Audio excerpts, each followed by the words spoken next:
Welcome to this YouTube channel on how to buy businesses no cash down. I'm Carl Allen and I've been buying businesses for almost 25 years, more than 250 deals in 17 countries. This playlist is all about how to be a business trader. So buying a business no cash down, growing it quickly, then selling it on to the highest bidder. It's called business trading or business flipping. Here's the next video in the sequence. There are 5 in total. Hey, it's Carl Allen again. This is the final part of my 5-part video series on how to crush it as a business trader. Let's get right into it. So as a quick summary, in part 1, I gave you a short overview of the 5-part video series and what's coming up. In part 2, I showed you my 10 golden rules of what to look for in any business that you want to buy. And then in part 3, I gave you a quick overview of my 10-step closing system. The 10 steps you need to follow in sequence to specify, originate, analyze, structure, negotiate, and execute a cash-free deal. And then in part 4 last time, we went into my 7P framework to rapidly scale and improve the business once you own it.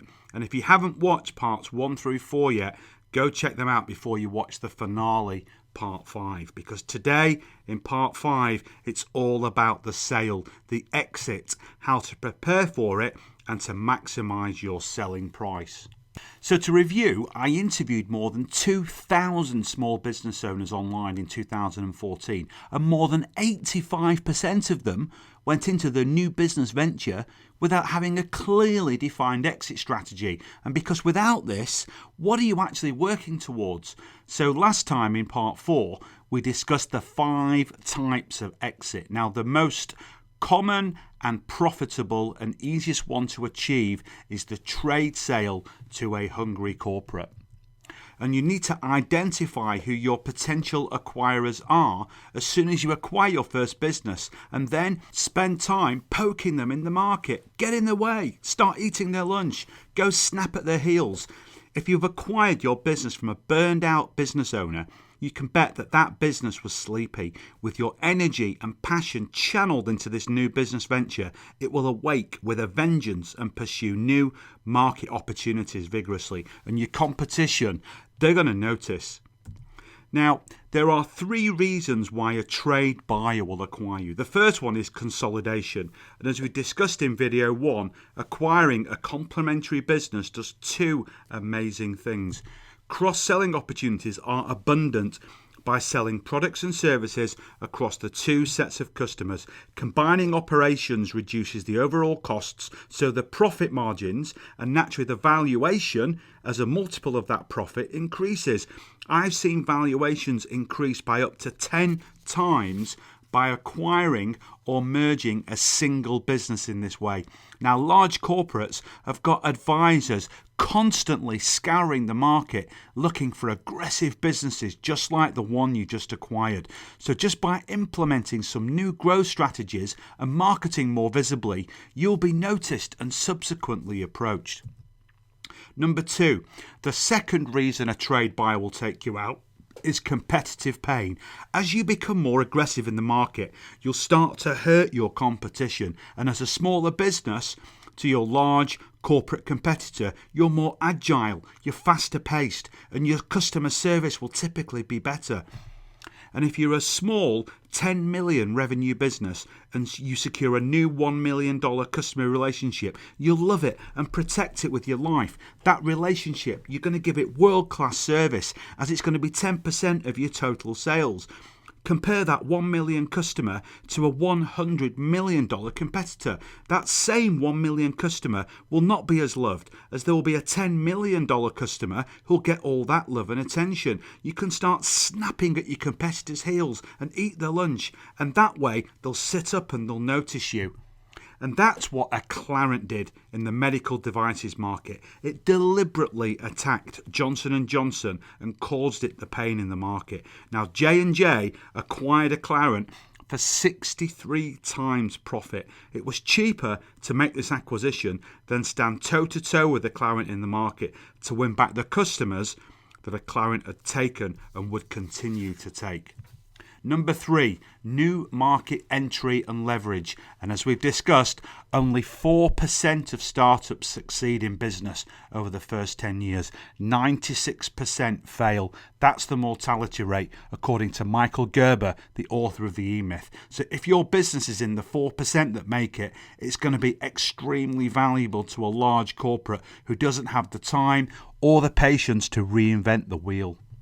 And large corporates typically have tons of cash on their balance sheet and also shares to trade in an acquisition, shares that are tradable on a public market and can be turned into cash quickly, because acquisitions are a great use of that capital and management time to acquire to enter a new market.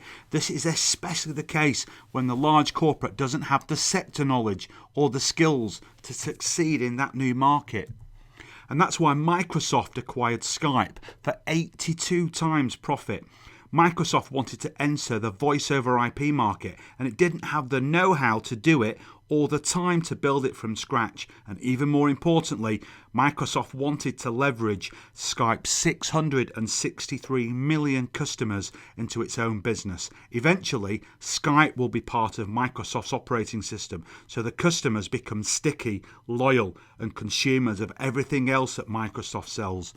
And this is exactly the same reason that I acquired Mercury Interactive for Hewlett-Packard back in 2005 for $4.5 billion. HP wanted to enter key new markets that Mercury had locked down with its software. HP could use this lock as a funnel to cross-sell all of HP's catalogues of products, servers, storage, services, PCs, etc. Facebook did a crazy deal recently, 1,000 times profit. It paid over $20 billion, that's billion with a B, acquiring WhatsApp, also for these reasons of entering a new market and capturing new customers. And to attract corporate buys for these 3 reasons, you need to make your business irresistible and highly coveted. The more you do this, the higher your valuation multiple. Now, a 5 times multiple of profit is a conservative market valuation. That goes up to 10 times in technology and pharmaceutical sectors. But here are just a few examples of when 50 times, 100 times, or even 1,000 times profit deals happen when your business is systemized and it's highly, highly coveted by large companies that want to enter the market. Another way to make your business more valuable is to systematize it. The biggest issue that burned out small business owners have, being unable to sell their businesses, is that they and their businesses are one and the same. They don't really have a business. They just have a job in their own business. They're chained to it. Everything important in the business has to flow through them. If they're on vacation, they're sick, or they're not fully engaged, the business doesn't work properly.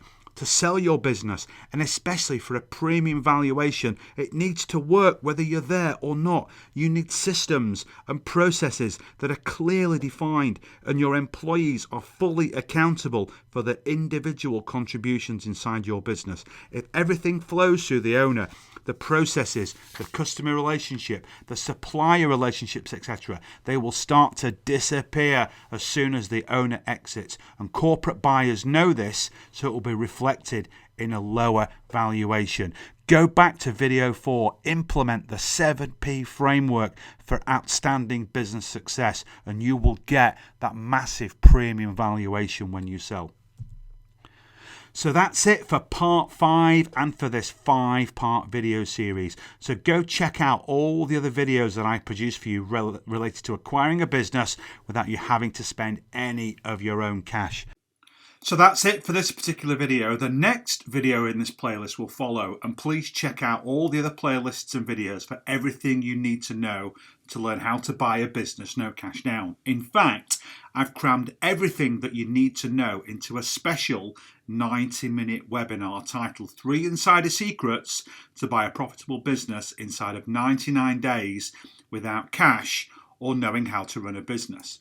And here are the 3 big secrets, the 3 killer training topics. Think of these as hurdles to you becoming a business owner. First, I'll show you exactly what the 10 steps are to buy a business, and you must follow these in order. It's really critical. Second, I'll show you lots of case studies of deals structured using OPM, other people's money, and it's no more difficult than high school math. And finally, I'll show you how you can get others to operate the businesses for you, so you can do other things like spend time with your family or buy other businesses whilst enjoying the cash flow that your new business is generating for you. So to register for this groundbreaking training, just click on the link underneath this video on YouTube or type in this link into your browser. It's bit.ly/buy-my-business. And I'll see you on air sometime in the next week. Until then, bye for now.